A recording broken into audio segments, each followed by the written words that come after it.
Welcome back to Bake the Podcast. Today we have a really exciting guest with us. Mena, the founder and CEO of Silki Skincare, is here chatting to us about relationships, her journey as a founder, and of course she drops in some incredible advice on creating a viral brand and really being in touch with her customers. Enjoy this episode. Mena, welcome to Bake the Podcast. Thank you for having me. Do you know that you're my star guest of the season? Am I? Yes, you are. I'm so excited to have you because, as you know, we did chat before in the meeting, in the pre-meeting, that I'm a huge fan of yours. I think you're so inspiring as, a colored businesswoman, but not only, in our community, but also just as a business person in general. But for me, as a colored woman, I don't have anyone to look up to that's like public facing. Yes. Do you know what I mean? Like if there are, these entrepreneurs who are successful, colored, married with kids, women, I don't know where to find them. So A lot of them don't want to put themselves in the spotlight. yes. For various reasons. Which are, what do you think? Firstly, so if you're on social media, the comebacks, you have to be mentally strong because everything you post, there's somebody who's going to say something. Yeah. And we as human beings, we take it really hard. So somebody can, 20 people can say you look amazing. And there's that one person who says, oh, you look fat. Yeah. You're going to be fixated on that And you fat. in the mirror looking at yourself like, do I? And recently for me is safety. Yeah. I didn't realize I'd be where I'm sitting now with this thoughts of safety, Yeah. especially for my kids, where we live and all these things. So that has become a new dynamic in terms of, this is why women don't actually do this. Yeah, okay. Oh, that makes so much sense. Actually, I didn't even think about it like that. Because now you're so public facing that people want access to you. They want to know where you live. Yeah. And I've seen stuff like that on TikTok, on your comments, and then I get really upset. Where your comments are lit, by the way. Because I'm lit. Yeah, you are lit. And you give it, what I like about you is you're confident enough to just own the conversation. Do you know what I mean? You're willing to have the uncomfortable conversation online. And I think that takes a different kind of human being. But at the same time, it kind of is an ode to who we are as a culture. Because if I think about the women in my life, and there's so many of them, colored women are generally quite fierce. Yes. We are going to tell you how it is, Yes. And to do it in that setting where you have so many people sort of coming at you and questioning you and clapping back and Yes. and you own it and you take accountability when necessary, and then you also actually let me just correct you because Yes. you're very much wrong. Yeah, I find that social media, especially TikTok more. Yeah. On TikTok, when you post a video, people read just to read. They listen to respond. They don't listen to understand. The first thing they do is they respond. And then they also take what you say and they just make it sound take it completely out of context. Or they'll focus on this one small thing out of the whole video that you've done, which wasn't even the point of the video. Yeah. And whereas with Instagram, I find people actually read your caption. Yeah. But I also wonder if it's because Instagram users are maybe older, I think so. so we kind of grew up with the comprehension era, No, I find on TikTok, I've also got the older community, Okay. female community that follows me. I'm quite strong on the following. If you see we do a store opening, you'll see that there's a huge crowd of older colored women or women in general who attend. So I do capture them because everybody's like, TikTok's only for the Gen Z. And Yeah. no. Yeah, so it's basically the culture of app users, I find, because I struggle a lot with TikTok, and I did tell you this, and you were like, no, just post if it's backlash, you're getting the views type of thing. I remember backlash that you got for an outfit that you wore. Oh my word. I've gotten so much backlash. It's actually made me, I have a fear of being perceived. Do you know what I mean? Really? I'll post and then I'm I think of all the things that people might possibly say. And I think that's why I look to you in that way, because I'm like, oh my God, Mena just doesn't give a shit. She's like, this is me. This is who I am. Hate it or love it. I love me. I love who I am. So you guys, your opinion doesn't matter. Yes. Or not your opinion doesn't matter, but your negative opinion of it's not going to add impact any value to my life. Yes. So you have your opinion, I have mine. It's the only opinion that really matters is the one that you have about yourself. Yeah. In that moment. Yeah. And I'm not saying that sometimes people do say something that takes me back. So once I posted a video talking about we're going to be a 10-figure business. And somebody commented, and she was commenting more around the safety aspect. Don't put that out there. Yeah.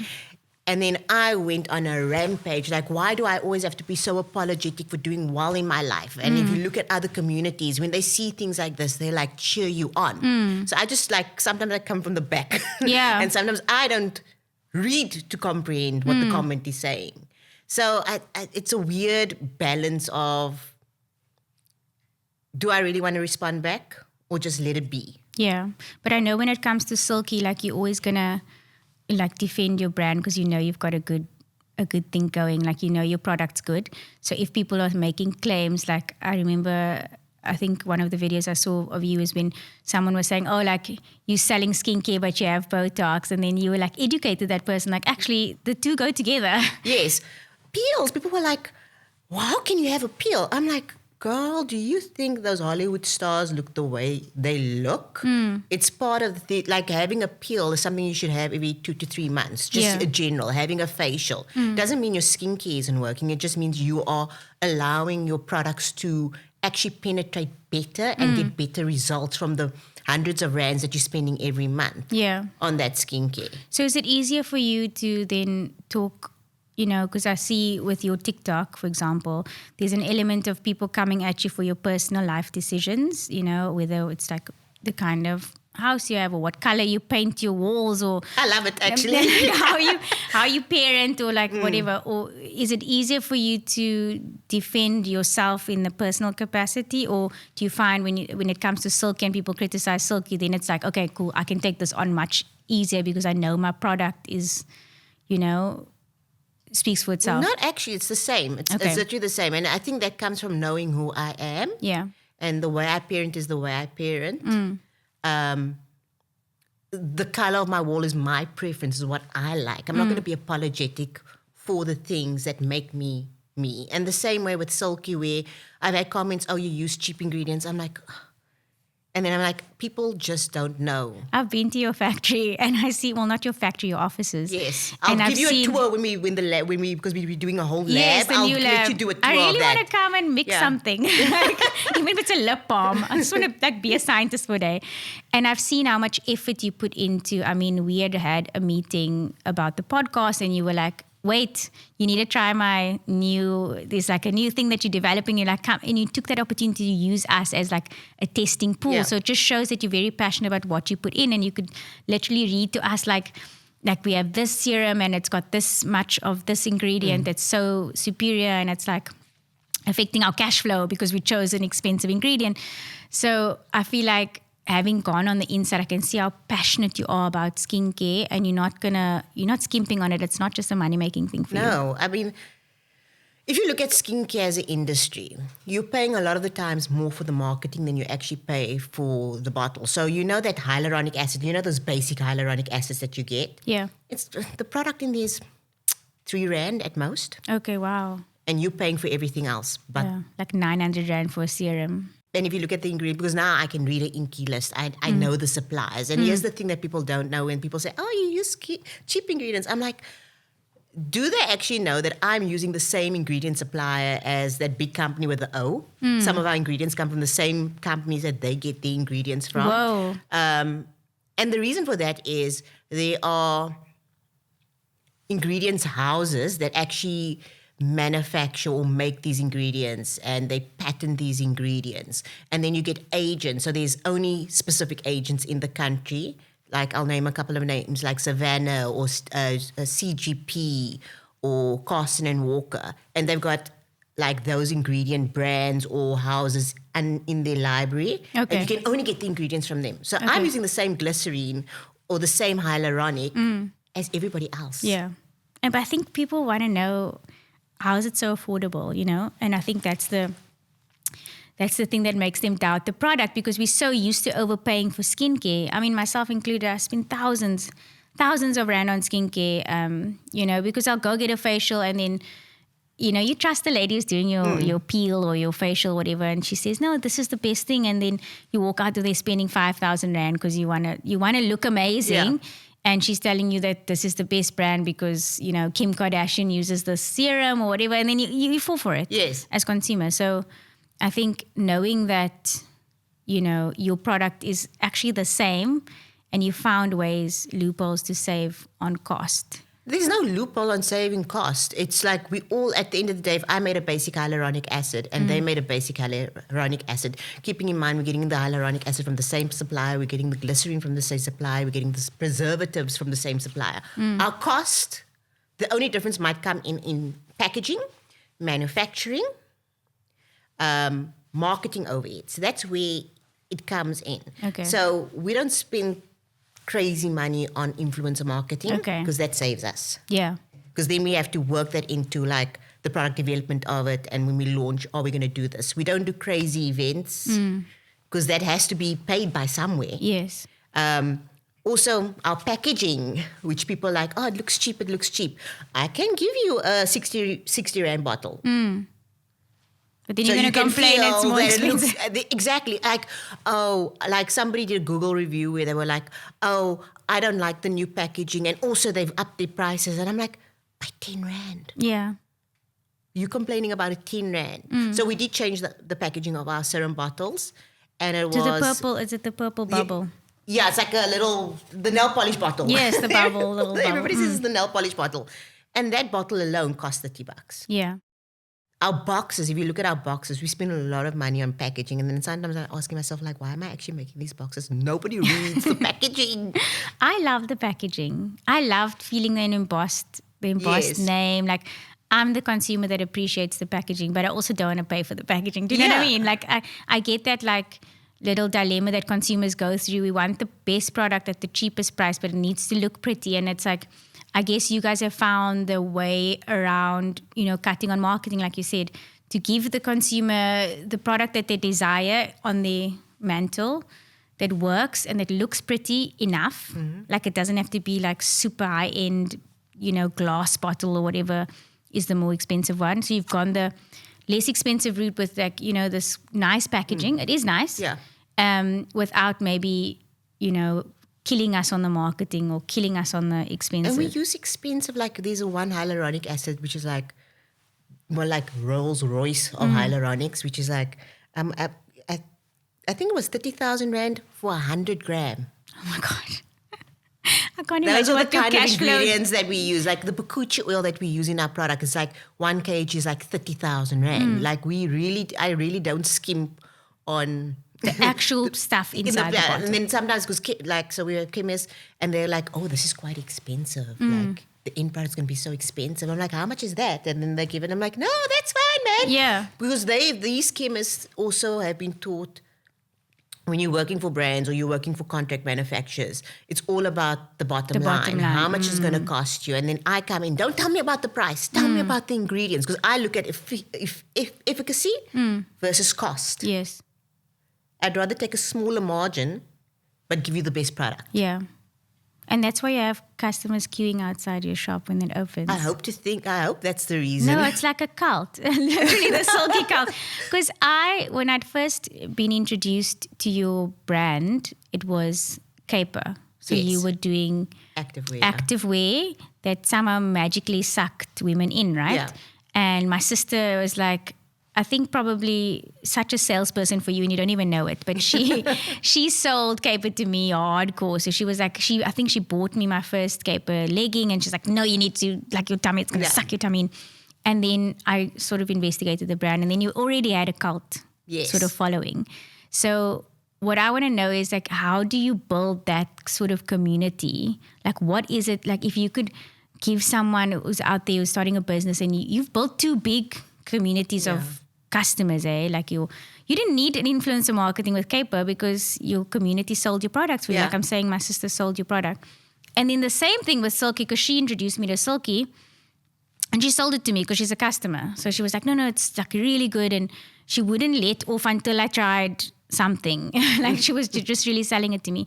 So your customers are your influencers. How did you create that with Keper and then again with Silki, which I think is amazing? I think the one element is showing the journey. Okay. Definitely showing the journey and being authentic in showing the journey. I've always been unapologetic me from Keper all the way to Silki. I haven't really changed in between. Yeah. And then also being creative. People want to know benefits. Sell the benefits, not the sizzle. Yeah. Stop it with this whole sell the sizzle, not the steak. Yeah. Yeah, we focused on the benefits of Keper. Like it would suck you in, it would give you the fabric that we would use. And we did exactly the same thing with skincare. We spoke about different skin concerns, how ingredients worked, explaining to your community, because they actually our communities do want to be educated on what makes your product different. Yeah. And it's all about the benefits. So when you can start talking about the benefits, I think that is where people just sit up like, oh. And they're keen on purchasing. And I think the other thing is keep it simple. And I don't use technical terms for niacinamide and trying to be all sciencey behind it. I'm like, this is what it's going to do. This is how it's going to do it. Keep it simple. Yeah. Don't make it too confusing for the consumer. They want to know the benefits, but explain it to them. I like telling the marketing team, we speak people. Yeah. So speak people. Yeah. Don't over fluff it. Yeah, don't add the fluff. So I studied marketing. So I come from the sizzle. So actually, as you're speaking, I'm just thinking to myself with my brand that I had, it was, tracksuits and clothing by collection. I focused a lot on how the marketing was going to look. It was like the most important thing for me. And I think what I didn't focus on was including my consumers in the process. Even though we had such a beautiful, involved consumer, we didn't include them in the process of how we manufacture the clothing. And many people didn't know it was made in Cape Town. Like, I could have done that. Now that you're telling me this lesson, I could have taken them on that journey of like going to the factory, showing them how things are made, why I chose to be locally produced. The fabrics that you're using, why are you using that fabrics? What are the benefits? Yeah. So when we started Keper, we came out with bamboo T-shirts, like actual bamboo. I spent like days not sleeping looking for a supplier for bamboo fabric. And then I was too early to the market with the whole bamboo. And look, now everybody's doing bamboo underwear, bamboo that. And it's like, if I had taken the time to educate the consumer about bamboo back then, those would have been bestsellers. Yeah. So that was your learning from like your bamboo T-shirt, and you take that into Silki. Yeah, there was many learning. So when we launched Keper, we were we literally launched Keper like in 6 months. From thinking of it, finding a pattern maker, finding a factory, sourcing the Mena, the fabric. Within 6 months, we launched. Shit, that's hectic. So with that, the day we opened the website was a Sunday. I'll never forget this. And we were seeing like all the views on the website. We're like, oh, we're going to sell out. We're going to sell out. Because I'd already been doing marketing on Instagram, because Instagram was a thing then. And then we opened the website and we're like waiting for the sales to come through. Nothing. Oh my God. Nothing. The anxiety of all your stock sitting there waiting to be moved. Yeah. And then I had to go back and I had to okay, this isn't working. This whole, because I was just doing the sizzle, look how you look, and cute models. They didn't sell the brand. It was when I started speaking about, look, the fabric is coming. What do you think of this color? And getting the community involved to make choices with me. So you actually I think you're a natural early adopter, because I think the trend now is to create founder content. And I do find founder content on TikTok used to be something that I loved, but now it irritates me because it's overly curated. Yes. And people it's too cute. And I like the way that, you're saying you're having just a normal conversation. It's like a FaceTime. You're having a video call with your consumer and saying, hey, we've got this cool product coming.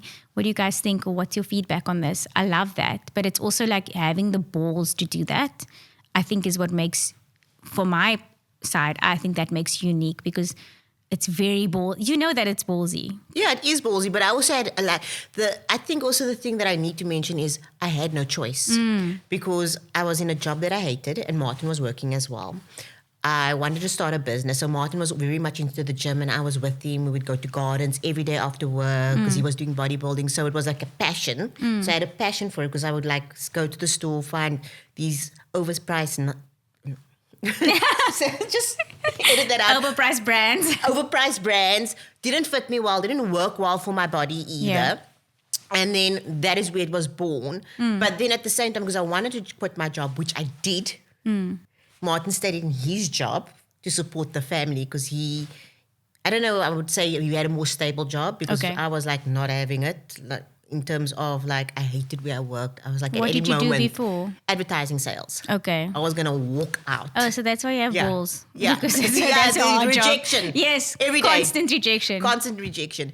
And then I resigned and it's like, okay, what am I going to do? I don't want to work. I don't want to go back to doing advertising sales because we were doing magazine. And I was already in my mind, I was like, in 5 years from now, magazine sales are going to be down. I'm going to struggle to sell advertising. It was a no.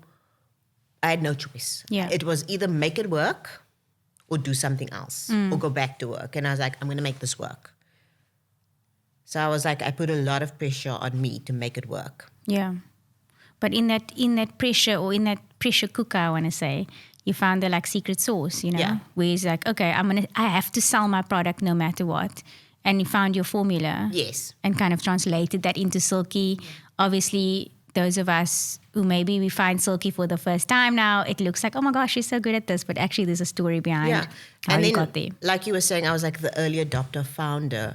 I was doing stories and I was doing lives on Instagram. I was really putting myself out there. I wouldn't brush my hair. I would be as natural as I am in my pajamas or in my gown.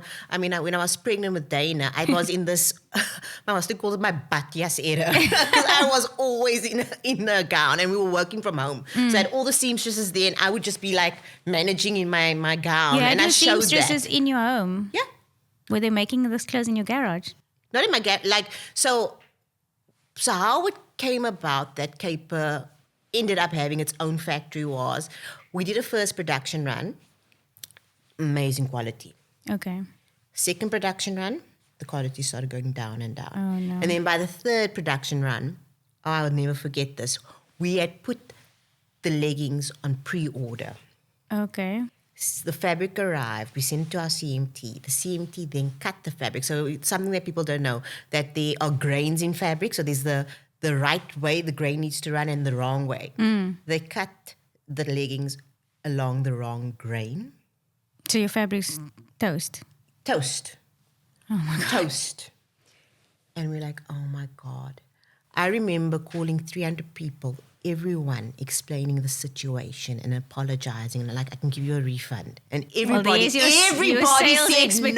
no. Oh my God. They said, we'll wait for it. Yeah. So we flew fabric in, and flying fabric in is like, More expensive. it's like double the fabric price. Yeah. Flew it in. We found a seamstress. She had like, her sister was also seamstress. We got this, we had like the spare room, went to Jack sewing machines and you could rent the sewing machines. Oh, wow. We rented the sewing machines and we're like, do or die. We have 300 customers waiting. And we made those tights from over. And at the same time, Martin's mother had just come down from the Netherlands. And she and I, at our dinner table, we were hand cutting each and every bloody legging. So you were a CMT for a minute there? You know, but then from there we realized, oh, we can do that. So Okay. we then converted. It was in the spare room. Then it moved into the living room. And then I felt pregnant. And then I'm like, oh my God, I can't do this. I can't do this, have these people in the house all the time, because I needed to switch off as well. Yes. And then we found a warehouse. And then COVID hit. Oh, shiz. And then we spent the whole COVID doing face masks in our living room. It was hectic until COVID was over. And then because that happened, they were building the warehouse from scratch. So building had to stop. And then we had to wait another 3 months after, 3 or 4 months before we could actually move into it. And then we had a massive warehouse with like, I think we had 10 or 12 seamstresses manufacturing. But COVID was the hardest work I'd ever done. Yeah. I lived in a constant bubble of fear because we couldn't sell. Oh, we could sell, but we couldn't send our product. We couldn't get our fabric in. And I was so scared I was going to lose the business. Yeah. People don't realize how scary it was for entrepreneurs, COVID. But then, of course, that miraculous thing happened where everybody was just supporting local. Yes. And then we went into face masks. That was the hardest work we'd ever done. So it would work that Martin and I would be up to 3, 4 o'clock in the morning hand cutting the face masks. No way. The seamstress would come in at 8, make the face mask. Then we had to ship the face mask because at the time we were doing face masks, it was seen as essential, and we could ship out this face So you mask. shifted gears into face masks because you needed to sell something. It was the hardest. Like we were running on fumes, and I had this, and Dana was just born as well. In COVID? Like just before COVID, I Okay. think a month. So or she 2 was a months little before. baby. She was like still sleeping a lot, and Lemise was of course at home, and she was like being the nanny, and it just worked out, and it was so. If I think about it, and then it's like Martin and I would get so annoyed with each other because we were like tired, Yeah. and we couldn't enjoy And Dana you've got a as newborn baby. as a newborn, like fully enjoy anything. So I was like, just thinking about it, I was like, yeah, that was hard. Yeah, COVID was violent. Yeah. It was really... It was good, but it also made me realize whatever gets thrown at us, me and Martin, we'll pivot and we'll make You it can work. clock it. Same Yeah. thing happened with Wayne and I. I'll just share a story that I've never shared. So during COVID, just before, Wayne got contracted to play in England. For 3 years, it was a thing called Colpack. So it doesn't exist anymore. So we were planning to immigrate and move to England. So we packed up our house. We got a tenant to rent our place. And we go on to a family friend wedding in Durban. And there the announcement gets made that we can't travel. Our passports are like, we're about to pick them up and go when we get back to Cape Town. So we get back home and the team calls, and this is now in obviously the contract. This is like a weird event. So they can cancel the contract. Cancels his contract, so he's now unemployed. Like a 3-year employment, no more employment. So we can't rent our house and make money from renting our house because the tenant can't move in because it's COVID. So we're like, okay, we're going to stay home. And I said to Wayne, I'm like, we will be fine. We had savings, but he's an athlete and it's contract work, right? So dipping into savings is a terrible idea for us. So I'm like, it's okay.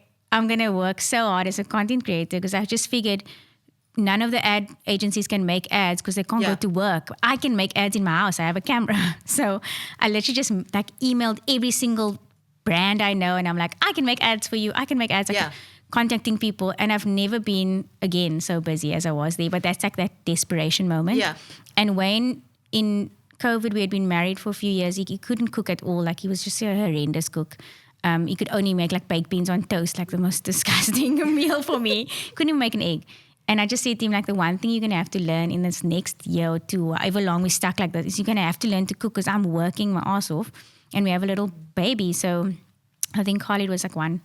So he was like looking after our son, like while I'm shooting ads, like being the director, the producer, everything in my house. And he learned to cook, which was amazing. It was such a good moment for him. And it's the first time we'd ever spent 12 months together, like without separating. It's been so nice. It was actually so nice. Good for our relationship. Showed me that I can work hard. Like prior to that, I was kind of just chilling, I'm like, this is pocket money. And that like kicked me into gear, you know what I mean? Yeah. So it kicked me into gear and I thought to myself, same thing. I looked at Wayne and I was like, we can actually survive anything. Because in that moment, we were just thinking, you unemployed, you're the breadwinner. Yeah. I'm making content. This is not a real job. Like I don't earn enough money to run our family. And in that moment, I'd managed that. So it just shows you that like with grit, you can like do it's anything. grit. Yeah. And we spoke about, can you learn to get grit? Or is it like a circumstance? I asked you this before. Trauma. Yeah. If you've gone through trauma in your life, two things can happen. Either you'll blame the world for everything that goes wrong in your life, or you'll use that trauma as fuel, and that will build your grit. Yeah. And I think grit is something can you? No, I don't think you can. I think it's you constantly have to be at a point of stress in your life and build a backbone. And I think also because I was doing advertising sales, and that's just based on rejection. Yeah. Rejection therapy. Yeah. You had literal rejection therapy because people are saying no to you constantly. Constantly. And when you get one, you're like on top of the world. I think trauma builds grit. Yeah, unfortunately. So what do you think those of us who maybe don't have grit, like, okay, this is controversial. Do you think you can be an entrepreneur without grit? No. Okay. Absolutely I not. knew you were going to say it. Absolutely not. The thing about entrepreneurship, which a lot of people like, I'm an entrepreneur, I'm a this. They just want the title of entrepreneur and this perception that being an entrepreneur is so cool. Being an entrepreneur is like getting fucked over every single day. Yeah. There are 100 things that go wrong in a week. And they can continue for weeks and weeks and weeks until that one thing happens that was worth all the drama that you'd gone through. Yeah.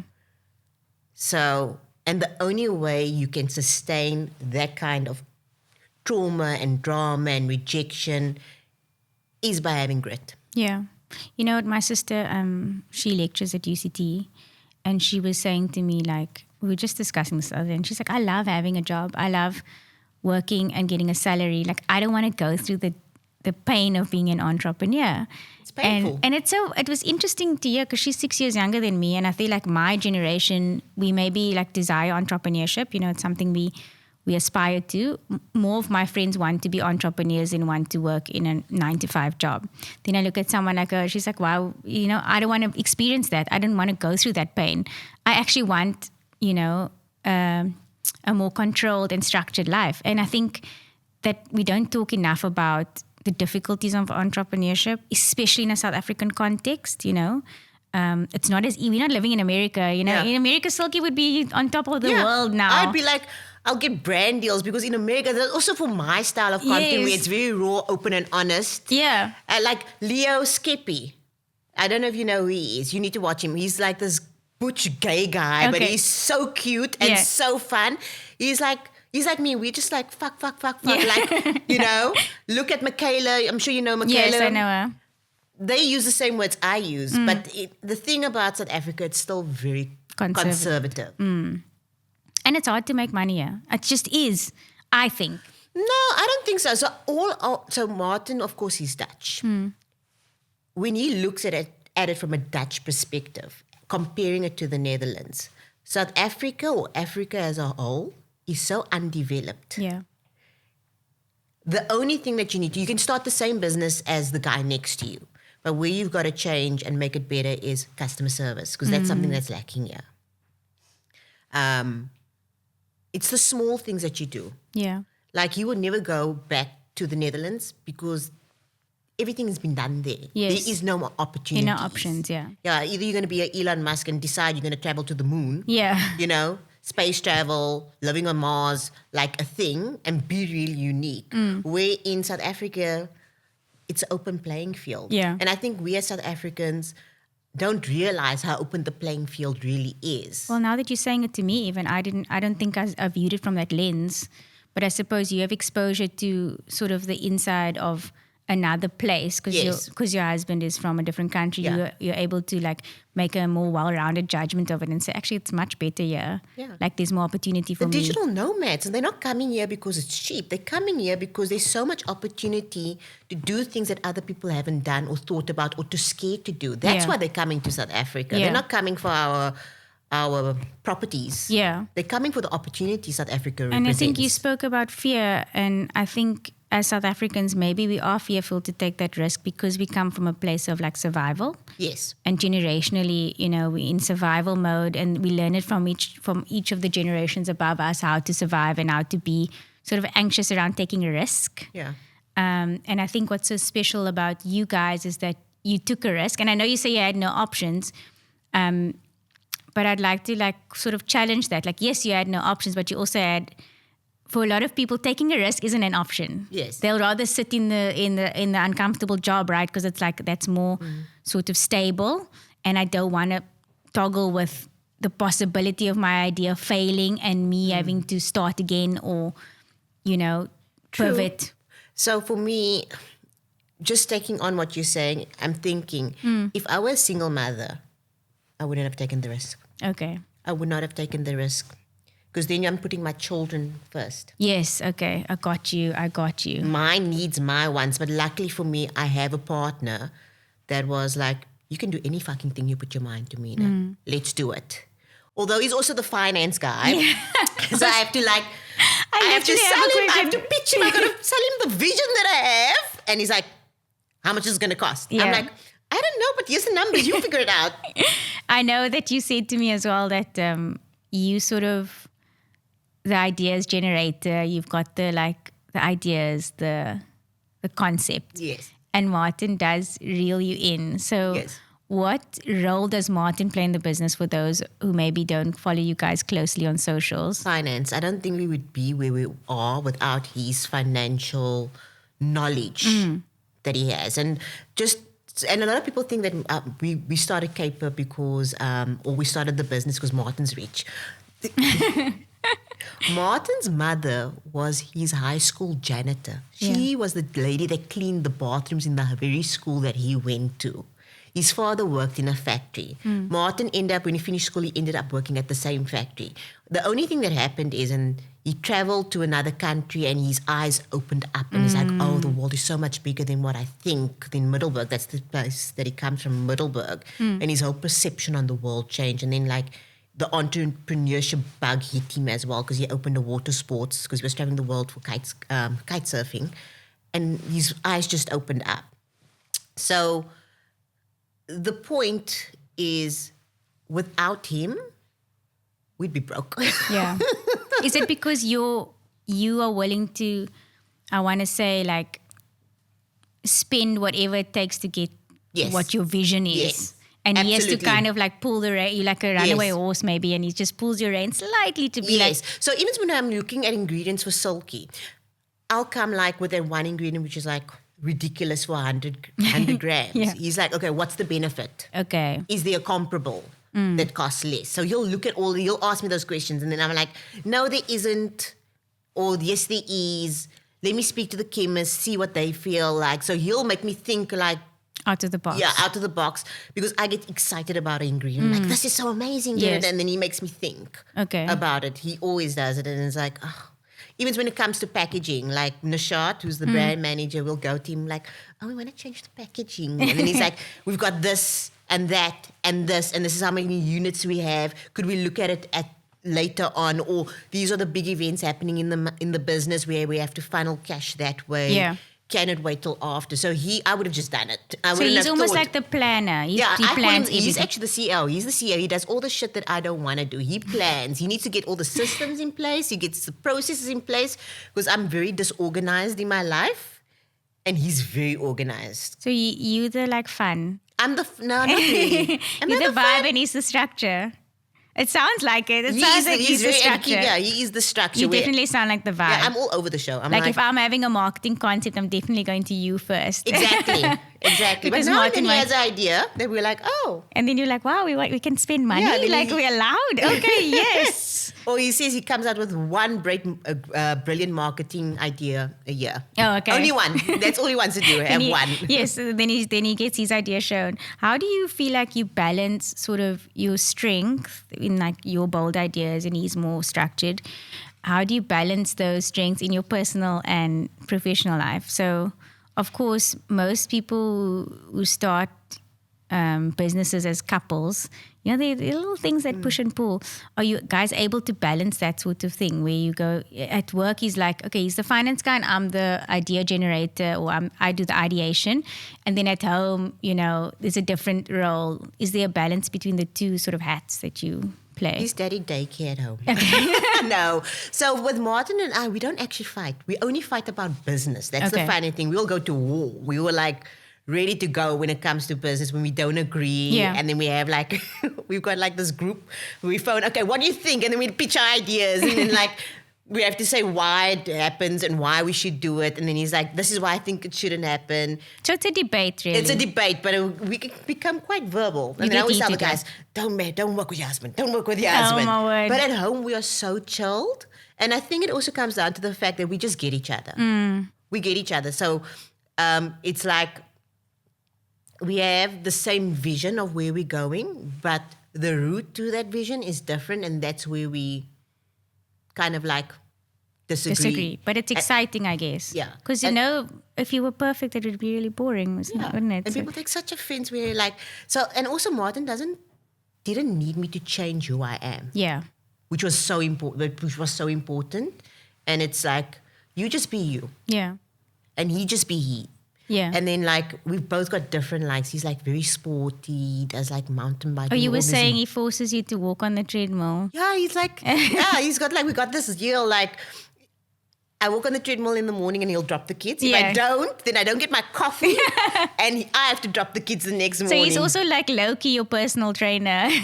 More my annoyance than personal. Your accountability partner to walk on the treadmill. Like this morning, he's like, oh, you're going to walk on the treadmill. It's like 6 a.m. I'm like, no. No, it's so funny because when you talk about Martin, it reminds me a lot of Wayne because Wayne's also very structured. Yeah. And I'm more like airy-fairy.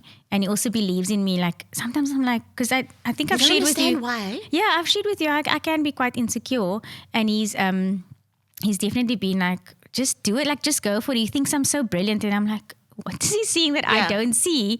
And he shares those similar. And then also the training. Like I don't really, like I will be honest, I've exercised because I want to look a certain way. I was just sharing that with the listeners. But also now I've realized I need to do it for my health. So he'll very much motivate me. Because if I'm going to Joburg for work stuff, I don't even take like exercise clothes. He's like, where's your leggings? Like I can pack it. Doesn't mean I'm going to use it. I know myself. I'm not going to go. So I need him there to like remind me. And then also with like healthy eating, like he forces all of us to eat ginger and honey every single day because it's like a natural parasite Yes. cleanse. I'm like, how do you even Natural know this?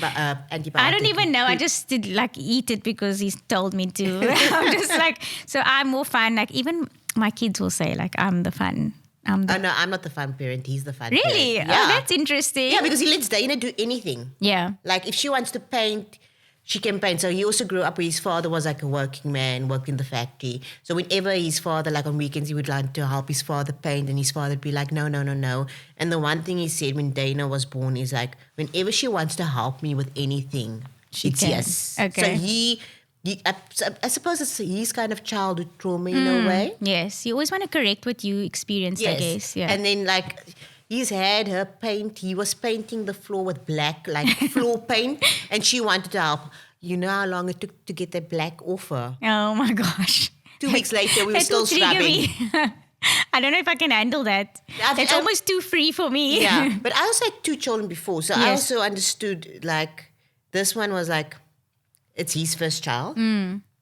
So let him go with it. Just let him go with it. Like I've had to understand you only run when you see blood. Yeah. Kind of vibe. He needed to learn that. And then it just ended up being that she is daddy's. Like even like last night we lying in bed and I was like lying on his shoulder and she's like, get away from my daddy. And Oh, he's my like, word. no, mommy's just keeping me warm for you. And then she's like, are you keeping me warm? I'm like, yeah, just for you. And do So you think she'll like follow in your footsteps? Or I think Lemmy's- she's got a bit of both of us. Okay. And she's very strong-willed. Okay. Yeah, maybe she will. Do you want your kids to follow or either work in the business or maybe become entrepreneurs? I think they need to do what's right for them. Okay. Because what's right for me doesn't necessarily mean it's going to be great for them. Yeah. So you don't have like this vision for your kids to like take over No, your I company. think if you're going to or- have a vision for your kids, you're going to be disappointed if they don't follow that vision. Yeah, that's very modern. Yeah, so I was like, you just you be you. Be you. Yeah. Do what you want to do for now. Yeah. And then they're with- still young. Yeah, and with Dana was going through this whole makeup phase. She can put lipstick on, mascara, everything. And she would wear makeup to school every single day. Sounds like She's me. like got a Anastasia Beverly palette. Palette, okay. And I'm like, that is so expensive. And she's like a pro at it. No, I was like that. My parents left me though. I was like 12 Yeah. and wearing makeup, wearing a smoky eye to school, and they just let me do it. They were like, okay, Yeah. if you want to do that, then do that. And I suppose that kind of gave me the confidence to like play around with where I want to be. It's more social media that I think like made me more insecure, I want to say, or like conscious of myself. But prior to that, I was also like, Why did it make you so conscious? Was it the comments? I think, yeah, when I first started like a blog, I was 18 and I didn't expect anyone to even read it. And then the blog went viral in like the university space, right? So, and then people were commenting on certain things. Like I have like a spelling problem. So they'd comment on my spelling. And then I was like, oh my too. gosh, I have a spelling issue. And then I became very self-conscious slowly.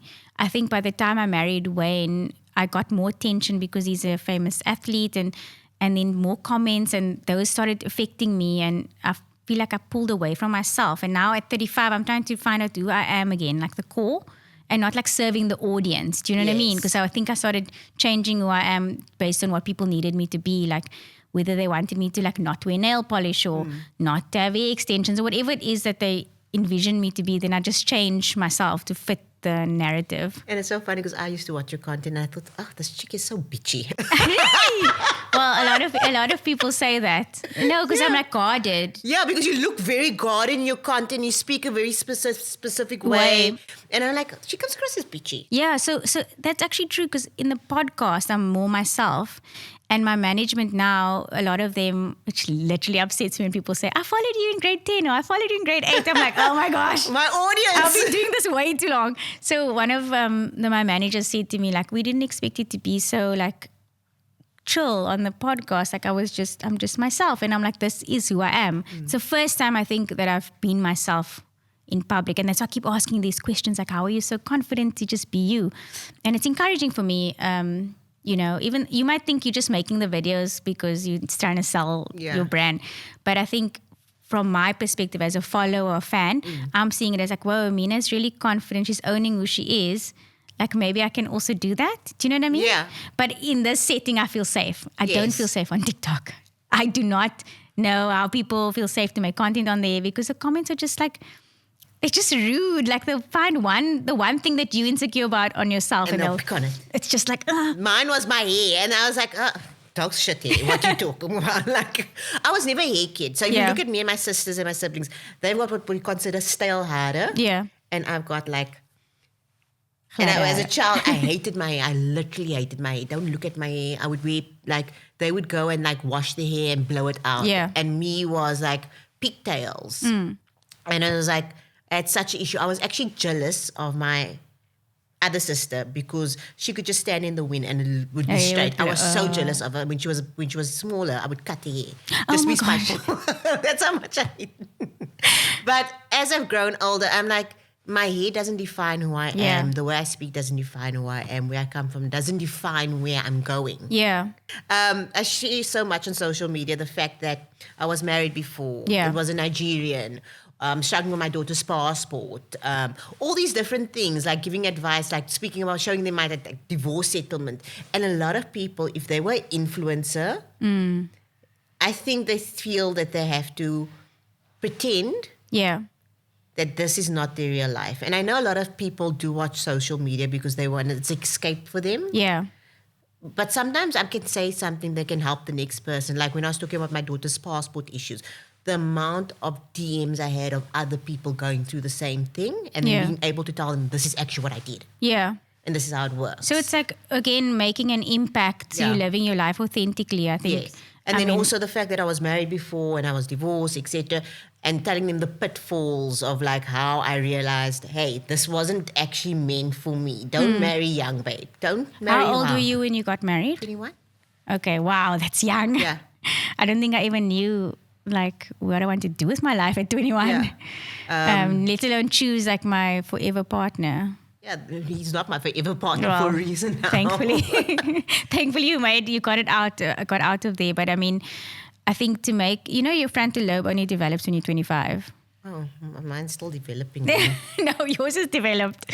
But I mean, to make that choice at a young age, choosing a partner is very hectic. I think my choice in the partner was also because I was looking for a father figure or partner or something in that lines. Yeah.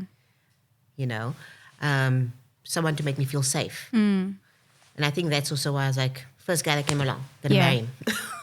And have without babies. knowing what I really wanted and what was acceptable with me. Okay. So with Martin, we got married. He proposed 4 months after we started dating. But Okay. I just knew. And you were older. I was older. I had 2 kids. So you had life experience. I had life experience, and also I wasn't fun. Yeah. Our dates would be at gym because he was in gym and bodybuilding. You'd come to my house like at 4, 5 in the morning, and I'd make him stand outside the door because we were supposed to have a gym date. And I'm like, fuck that, I'm not getting out of bed now. Yeah, you're like, I'm tired. No, and he'd be knocking, and then I get a message and he stuck around. Oh my gosh. So how did you guys meet? Through friends. Okay. Yeah, through friends. But he stalked me. And now, as we're 10 years married this year. I love how you said he stalked you. He did. He literally did. He's like, he even does it now. Where he's like, he'll send me a message and I'll ignore it. And then he'll send another message. So you keep him on his toes. Yeah. Because I'm like, Like, care less. I yeah. actually had that I could care less. I'll actually let him work to be with me. Yes. Because in previous relationships, I did all the work. Yes. And you It were was- just burnt out by then, I suppose. Yeah, and it was so nice to see somebody actually put effort into me Yeah. for who I am. I remember one of our dates, I think it was like the third date, or I'd invited him for dinner at my house. I was in a onesie. You know those onesies? No like ways. a whole onesie. A unicorn a onesie. pink one, yeah, literally. And my hair was like Natural. whoosh. Yeah. And he just looked at me like, oh, what are we having for dinner? Like it was like, He just saw you in all your glory, I yeah. guess. And accepted me in Yes. everything. And that's what you love about him, or is there? Yes, definitely. I mean, he's my biggest cheerleader. Yeah. Like you're saying, like it's like it's so refreshing to have a partner that just sees how great you are, even when you don't see how great you are, and then remind you. And sometimes you think like, why the fuck are you like? And what you are don't have on? to prove yourself. Yeah, and you never have to prove yourself. That's Yeah. the nicest thing. I never have to prove myself in the relationship. Yeah, that makes me emotional because recently we had gone to my husband's dad's funeral, and it's such an emotional experience, obviously losing a loved one. And I said to him, in that moment, I realized like I perform for love, you know. Yes. I perform for validation. And that's something I learned as a child. You had to perform to be noticed. I'm one of 25 grandchildren. My grandparents raised us. You had to perform to be noticed. And then the same with my parents are entrepreneurs. They were very busy. We were raised by helpers and drivers and whatever. So we didn't really see our parents. So I had to perform to get their attention. And I said to him at his dad's funeral, I was like, you're the first person I don't have to perform for. Like I can just be, like no one knows me the way you know me besides my siblings, where I'm just like, I'm actually bitchy. I'm actually like... Oh, you are bitchy. I can be very bitchy. I'm a Gemini. I'm half Gem, half Nai, like literally. Yeah. So I can be bitchy with him. I can be like, just like gross. I can Yes. be completely like out of pocket, you Yes. know, like not prim and proper, because I was trained to be, you know, the perfect little flower girl with the straight hair and the nice smile and talk a certain way and go to private school and, you know, do the oral in a certain way. With Wayne, I can be just myself. And I said to him, I really appreciate that, because I noticed today in the church, like I was performing again, because it's just like performing the role of daughter-in-law. Yes. So I'm in my nice black dress and I'm being the good daughter-in-law. And I just thought to myself, as I sat on the bed after the funeral, I was like, wow, you're really the only person I've met that I don't perform for, because Yeah. you know me and you like me just the way I am.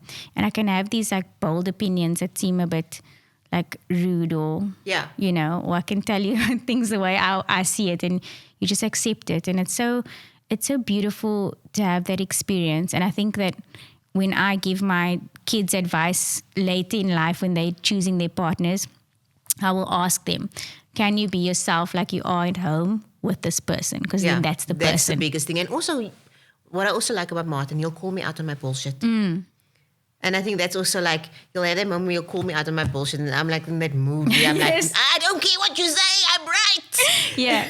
And we had like a thing like that last week where, I actually cried. Yeah. And the car, he's like, oh, don't worry, we're going to get it sorted out, etc. And, you know, so he was on my side and he's, you sure you want to do this? I'm like, I want to do it now. And in the whole process, I got what I wanted, but then he still talked me off the cliff of going ahead with what I wanted to do. Yeah. So you get to be both soft and hard. Yeah, I And get it's to be- like, yeah. you get to be all of yourself with this person. Yes. And I think anyone who's listening to us, like, and you deciding in that moment of deciding, is this the partner I want to be with? I think that's the thing. Like, Yeah. can you be authentically yourself Yeah. with this person? Or do you have to change yourself, pretend to be somebody else? Yeah. Or Then perform. he's not the person for you. It's like the biggest red flag right there. Turn around, leave right now. Yeah. Just stop. Yeah. Just ghost them. Yeah, just ghost Have them. you ever ghosted anyone? I ghost a lot of people.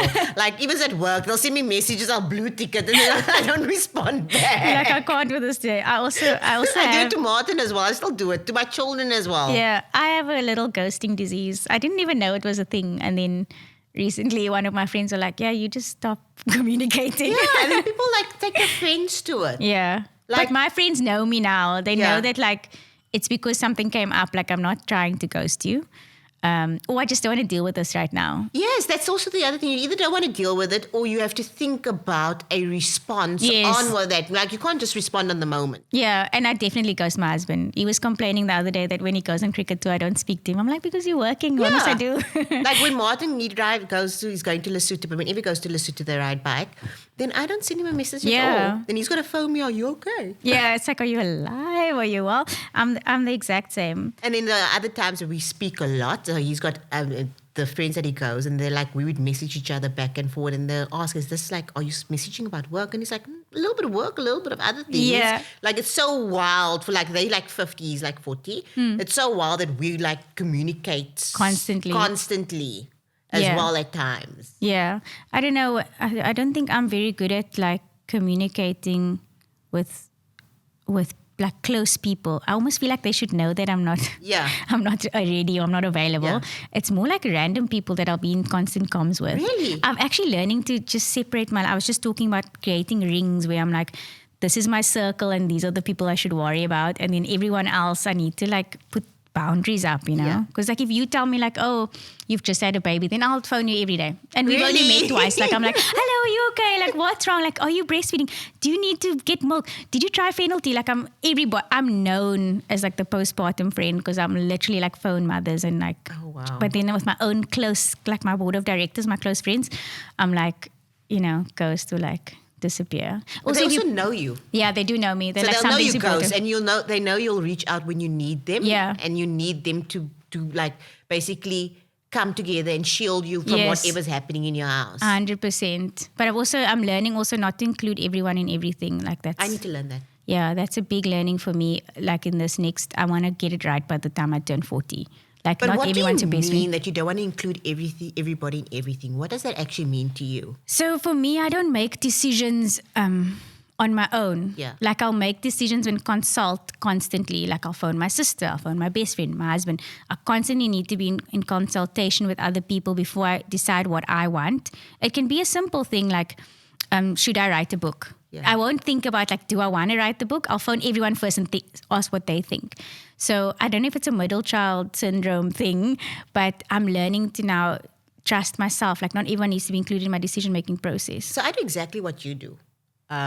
Where I like consult with everybody. I'll go from marketing to packing. Yeah. And like the heads of the departments, like I'm thinking of doing this. What do you think? What do you think? What do you think? But in my gut. So what I do is I listen to my gut. I'll listen to what everybody says and like, oh, don't do it because of X, Y, Z. And then I listen to my gut and I'm like, if I don't do it, how am I going to feel? What am I going to feel like? Yeah. I don't think you're necessarily asking people, because people tend to think when you ask them for their opinion, you're looking for validation. Yeah. It's not necessarily that. I think it's more you trying to discern whether this is going to be a life choice that you can live with. And it's going back to that, your thing of how other people perceive you. Yeah, so it's funny because my dad always tells me, why do you ask? You always do what you want to do anyway. Yeah, that's what I do as well. Maybe I do follow my gut actually. But I'm taking this year to like get to know myself. I feel like before I turn How 40. do you do that? How do you get to know yourself? don't know. I hear people say that all the time. Like, what Well, the I'm in fuck do you therapy. do? Have you ever been to therapy? I've been to therapy. Yeah, I go to realized it was therapy. the biggest fucking waste of money ever. The way you say it. I go to therapy once every 2 weeks. Because you're still giving yourself the answers. They don't give you answers. No, So- they don't, but they give you prompts.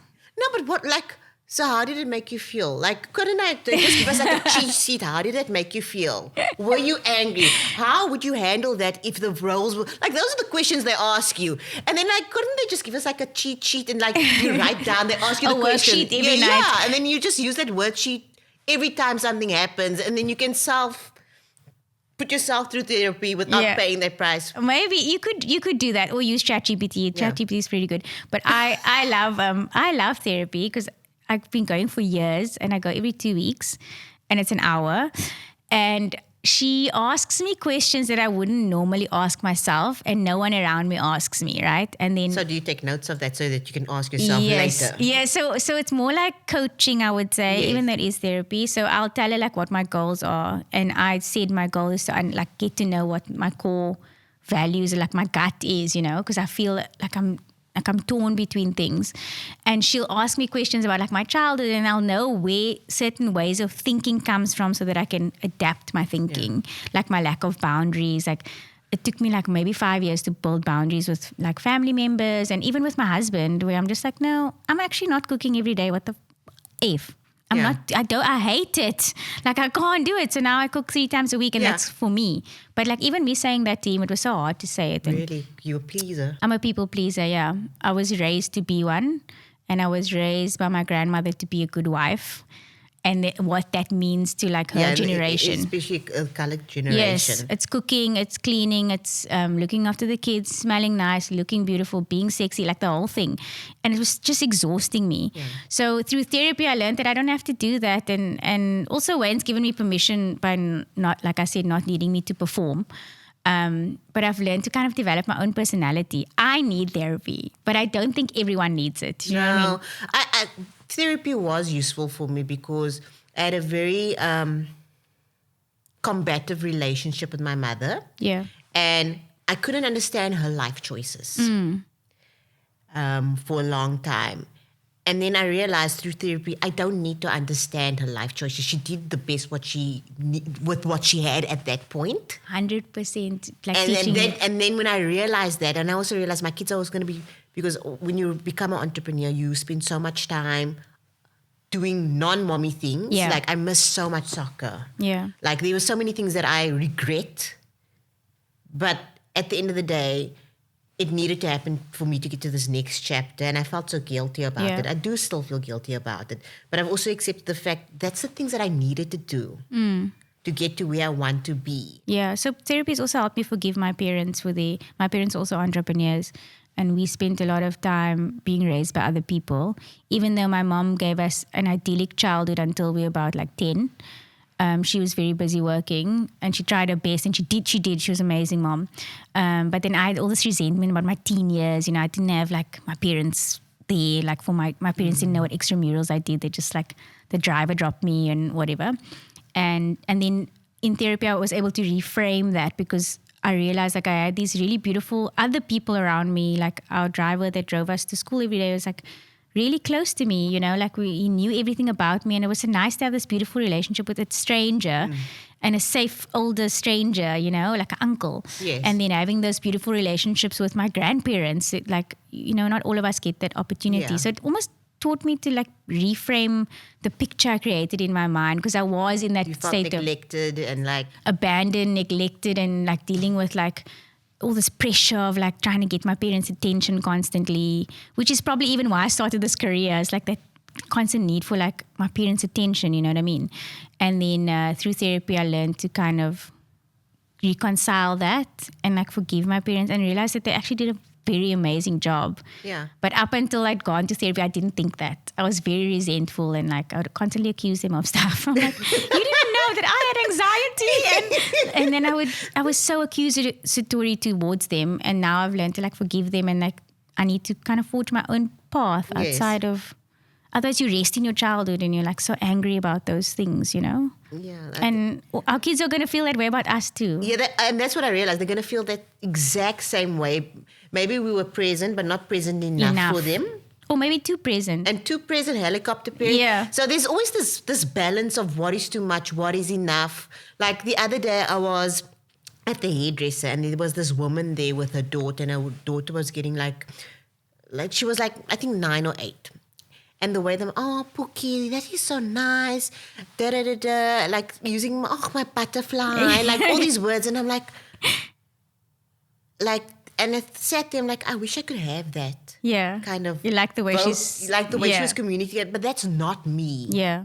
Dane, I'm very like last night, Lemise asked for 300 Rand as a loan. I was like, nope, not happening. Go away. Yeah. But sometimes I wish I could be that parent, soft and like, oh, so gentle. You know, to defend you, my mom is that parent. Really? And I still found a problem. So you'll find somewhere, because my mom used to wake us up and sing the song to us every single morning until we went to matriculated. She'd wake us up with a song and a teddy bear, and she would sing. It was like, I'm a Christmas bear and I'm jumping up in your hair and you have to wake up this morning, every single morning. You do that for your kids now? No, I don't. and it's so cute that she did this thing, and she's very much like, Wayne will always say like, I don't know if your mom's being fake or she's being real. I'm like, no, that's just the way she talks. She 100% thinks you're the sweetest person on earth. Like, she speaks like that. Yes. But I still found an issue. I'm like, no, but you didn't do this and this and this correctly. So I think like in your defense, you may not have the flowery language, but she's going to find something anyway that she's not going to like. Like already, I don't make the pasta the way Dad makes the pasta. It's like, who cares about the pasta? Can I win? Yeah, it's like me saying that I don't want to ever take the kids on holiday because they ruin the holiday. I always say that because they're always moaning. I just want to wrap up quickly with a little game. Okay. I want to know. So basically it's a quick fire game. You can answer, if you want to, you can pass the question. Okay. So the biggest splurge for your brand versus the biggest splurge for yourself. Which one do you choose? For the brand. Okay, I knew you would say that. And I can tell you what it is already. Okay, what is it? It's these massive emulsifying machines. That's like $1 million rand. So you can make cream in it. Oh, wow. Moisturize, and it's insane. massive. And it's like on a stand. It's got all these buttons. I want that. You're like, oh, I love that. That's what you're looking at. People are looking at Birkins. You're like, emulsifying machine. Yeah, because if I can get an emulsifying machine, I make more money to finally get the Birkin. Yes. Okay, what's the first thing you bought for your new home that made you feel like you've made it? There's this console. So it's at Kooger. It's called the Massive Sideboard. I had wanted one for years. Firstly, the house was too small that we lived in, but I've always wanted that specific one. Yeah. And then when we went furniture shopping, we went into Kooger, and there were like things that were like must-haves. Yes. And then the sideboard was like, I want the sideboard. I said to Martin, and I walked away, and he saw the guy put it on the invoice. Oh, and when we went to go pay, I was like, he's like, the massive sideboard. I'm like, the massive sideboard? He's like, I got it for you. He wasn't supposed to say anything. He was supposed to just show up, and there it was. Oh, that's so sweet. I also love a good sideboard. As you can see, I still need one. I'm still looking. Maybe I must go look at that one. If your team had to describe you in one word, what would they say? Fuck. Completely fucking That's a quotable. I'm putting that in the clip. What's the guilty pleasure or soft life indulgence that you're currently indulging in? Going to work whenever I want, whatever time I want. That's like, for me, that's a soft life. Yeah. Not that I'm not working when I'm not at work, because I'm on the phone with the team. Like at 7:30 this morning, I was already calling around. But actually just knowing that I don't need to be there at 8 o'clock.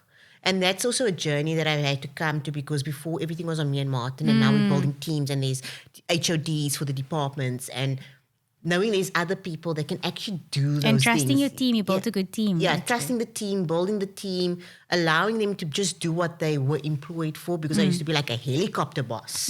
My way or no way. And it's like it took such a long time for me to get there, to let go. Yeah. The most chaotic or funny moment that happened during a business day? Every day is chaotic.